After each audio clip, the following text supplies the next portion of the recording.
دل میں اثر نہیں کرتی۔ دوسری بات یہ کہ معلوم کرے کہ انسان کی سرشت اس طرح نہیں ہوئی ہے کہ لذت و شہوت کی صفت اس میں یکبارگی پائی جائے، کیونکہ بچہ کھانے کی لذت کے سوا اور کچھ نہیں جانتا۔ جب 7 برس کا ہوتا ہے تو کھیل کا شوق اس کے دل میں پیدا ہوتا ہے، کھانا چھوڑ کے کھیل میں سرگرم رہتا ہے، اور جب 10 برس کا ہوتا ہے تو آرائش اور اچھی پوشاک کا شوق اس کے اندر اتنا پیدا ہوتا ہے کہ اس کی تمنا میں کھیل اور بازی سے بھی دستبردار ہو جاتا ہے، اور جب 15 سال کا ہوتا ہے تو عورت کی خواہش اور لذت اس کے دل میں پیدا ہوتی ہے، یہاں تک کہ اس کے شوق میں وہ سب کچھ نثار کر دیتا ہے، اور جب اس کی عمر 20 سال کی ہوتی ہے تو ریاست اور حکمرانی کا شوق، تفاخر اور مال و جاہ کی تمنا اس کے دل میں پیدا ہوتی ہے۔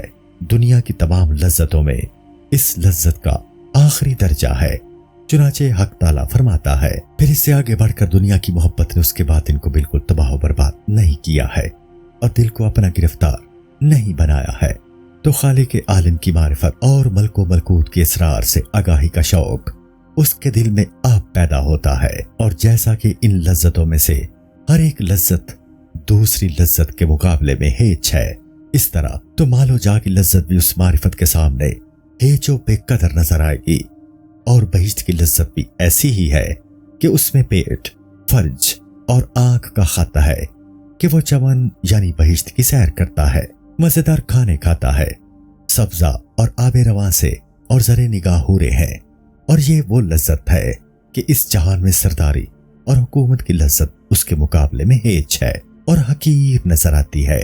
پھر معرفت کی لذت کے آگے یہ کیوں کرنا چیز اور حقیر نہ ہوگی؟ دیکھو، راہب سما کو اپنے اوپر ایک قید خانہ بنا لیتا ہے، ہر روز اس کی خوراک صرف ایک نوالا ہوتی ہے تاکہ وہ مخلوق میں قبولیت کا درجہ حاصل کرے۔ اس طرح اس نے جاہ و قبولیت کی لذت کو بہشت سے عزیز تر جانا، کیونکہ وہ بہشت کی لذت کو شکم و فرج اور آنکھ کی لذت سمجھتا ہے۔ بس اس طرح جاہ کی لذت بھی جس کے سامنے اور دوسرے تمام مزیدار لذتیں ہیچ ہیں، معرفت کی لذت کے آگے ہیچ ہوگی، اور تم اس بات کے قائل ہوگے کیونکہ تم لذت جاہ تک پہنچ چکے ہو۔ لیکن ایک بچہ جو ابھی لذت جاہ کے مزہ سے واقف نہیں ہے ان باتوں کا قائل نہ ہوگا۔ اگر تم چاہو کہ تم کو ریاست اور جاہ کی لذت کے بارے میں کچھ بتائے تو دشوار ہے، بالکل اسی طرح عارف ہے، تم نابینا کو عرفان کے بارے میں سمجھانے سے قاصر ہو، لیکن اگر تم کچھ عقل و دانی سے کام لو اور غور کرو تو یہ بات تم پر ظاہر ہو جائے گی، یعنی عرفان شناس بن سکتے ہو۔ تیسری تدبیر یا تیسرا علاج یہ ہے کہ تم عارفوں کا حال مشاہدہ کیا کرو اور ان کی باتیں سنا کرو، کیونکہ مہنس اور نامرد اگرچہ شہوت جمع اور اس کی لذت سے بے خبر ہے، لیکن جب وہ مردوں کو دیکھیں گے کہ وہ اپنا سرمایہ اس کی طلب میں خرچ کرتے ہیں تو یقیناً ان کو معلوم ہوگا کہ انہیں ایک ایسی شہوت اور لذت حاصل ہے جو ہم کو حاصل نہیں ہے۔ حضرت رابعہ بصریہ رحمۃ اللہ تعالی علیہ جو ایک پارسا خاتون تھیں، لوگ ان کے سامنے بہشت کا ذکر کرنے لگے تو انہوں نے کہا، یعنی صاحب زمانہ کو دیکھو پھر گھر کو دیکھو۔ شیخ ابو سلیمان درانی رحمۃ اللہ تعالی علیہ نے فرمایا ہے کہ بہت تھوڑے بندے ایسے ہیں جن کو دوزخ کا ڈر ہو سکتا ہے۔ حضرت معروف کرخی رحمۃ اللہ تعالی علیہ سے کسی شخص نے دریافت کیا کہ وہ چیز جس نے آپ کو خلق اور دنیا سے بیزار کر کے عبادت و خلوت میں مشغول کیا، کیا وہ موت کا ڈر ہے یا دوزخ کا خوف یا بہشت کی امید؟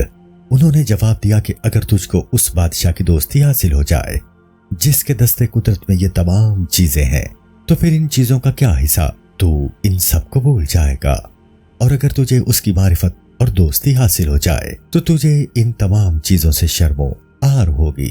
حضرت بشرحافی رحمۃ اللہ تعالی علیہ کو کسی شخص نے خواب میں دیکھا تو ان سے پوچھا کہ ابو نصر رحمۃ اللہ تعالی علیہ تمار اور عبد الوہاب وراق کا کیا حال ہے؟ انہوں نے جواب دیا کہ ابھی ان کو میں نے بہشت میں دیکھا ہے کہ وہ کھانا کھا رہے تھے۔ اس شخص نے پھر پوچھا، اور آپ کا کیا حال ہے؟ انہوں نے فرمایا کہ اللہ تعالیٰ جانتا ہے کہ مجھے کھانے پینے کی رغبت نہیں ہے، لہٰذا اس نے مجھے اپنے دولت دیدار سے نوازا ہے۔ شیخ علی بن موقف نے کہا ہے کہ میں نے خواب میں بہشت کی سیر کی، وہاں بہت سے لوگ کھانا کھا رہے تھے اور فرشتے وہ لذیذ کھانے ان کے سامنے رکھ رہے تھے، لیکن ایک شخص کو میں نے دیکھا کہ بارگاہ الہی میں اس کی آنکھیں سر سے گری ہوئی ہیں،